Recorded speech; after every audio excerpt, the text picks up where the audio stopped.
এগুলো দেখে কি ভাবছেন, হাইব্রিড মূলা নাকি কোনো ভেষজ উদ্ভিদের গাছ?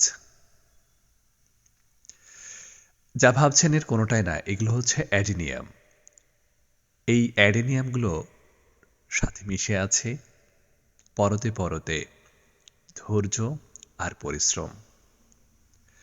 প্রত্যেকটি অ্যাডেনিয়ামকেই সুন্দরভাবে ওঠানো হয়েছে, পরিষ্কার করানো হয়েছে, তারপর এখন রেখে দেওয়া হয়েছে। প্রত্যেকটা অ্যাডেনিয়াম যে কি পরিমাণ হেলদি হয়েছে, আলহামদুলিল্লাহ, এত এত সুন্দর হয়েছে। প্রত্যেকটা অ্যাডেনিয়ামের যথেষ্ট পরিমাণে কর্ডেক্সটি মোটা হয়েছে, আর শেপটাও অসাধারণ হয়েছে। এই অ্যাডেনিয়ামগুলো আমার খুবই পছন্দের।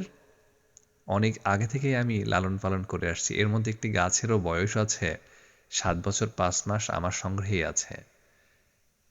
আমার এই অ্যাডেনিয়ামের পথচলা একটু একটু করে ইনশাআল্লাহ আরও বাড়বে।